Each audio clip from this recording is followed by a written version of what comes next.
Today we will explore some of the key events of the Civil War. The Civil War started on April 12, 1861, and ended on April 9, 1865. On September 17, 1862, the bloodiest one-day battle of the Civil War occurred near a stream called Antietam Creek in the town of Sharpsburg, Maryland. During this battle, 23,000 soldiers were killed, wounded, or missing. The Confederacy was led by General Robert E. Lee and the Union by General George R. McClellan. The Union declared victory and in turn gave Abraham Lincoln the opportunity to issue the Emancipation Proclamation. Contrary to popular belief, the Emancipation Proclamation did not secure slaves their freedom. In actuality, the Emancipation Proclamation was Lincoln's attempt to end the war. Lincoln stated that unless the South surrendered by January 1, 1863, all slaves in the states that were in rebellion against the Union would be free. However, the South did not surrender and continued to fight against the Union. The Battle of Gettysburg took place from July 1 through 3, 1863, in Pennsylvania. This battle was considered the turning point of the war. The Union declared victory against General Robert E. Lee and the Confederacy. This victory led to Lee's retreat and ended the hopes of the Confederacy. The Battle of Gettysburg is considered the war's bloodiest battle, with over 51,000 deaths. In an attempt to disable the South's railroad system, the Union moved into position to attack Chattanooga, Tennessee. Union General William Rosecrans led his troops against General Braxton Bragg's at Chickamauga Creek. This time the Union was defeated and pushed back into Tennessee. However, they soon lost their foothold as General Ulysses S. Grant recaptured Chattanooga. From the start of the Civil War, the Union set out in an attempt to block Confederate ports and prevent the export of cotton. Union ships were strategically placed in the harbors, which prevented ships from moving in and out of the southern states. For a while, blockade runners, which were private-owned ships that were able to get past the Federal ships, brought much-needed supplies to the southern states by sneaking past those Federal blockade ships.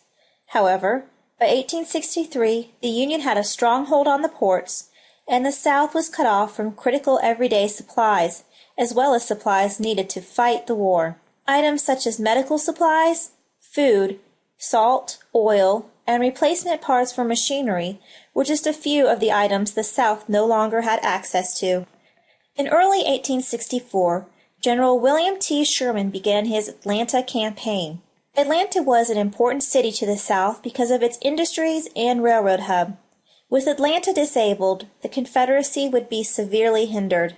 Many major battles erupted in an attempt by the Confederacy to save Atlanta.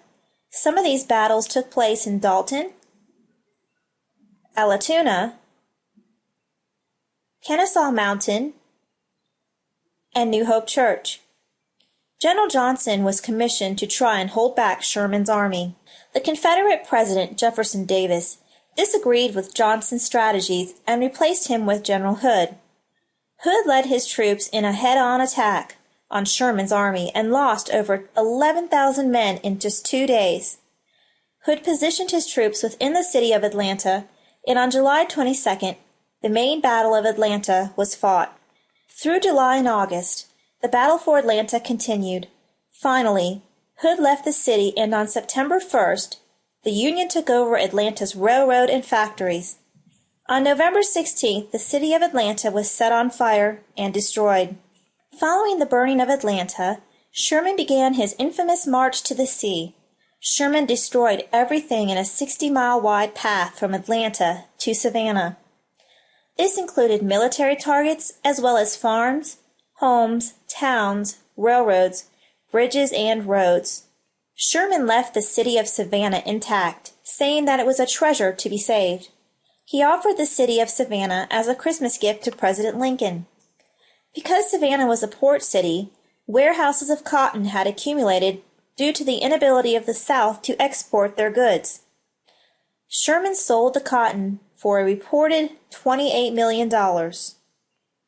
Andersonville, Georgia, was the site of one of the worst prison camps of the Civil War.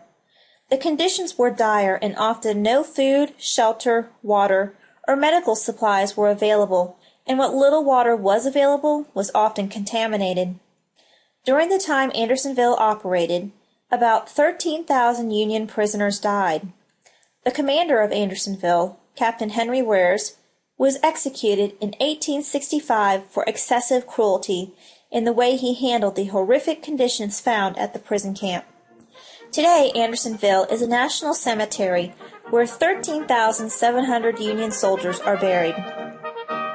The end of the Civil War occurred on April 9, 1865, with Lee's surrender of the Appomattox Courthouse. All slaves in the Confederacy were freed, and the Union began the slow process of Reconstruction. This period became known as the Reconstruction period.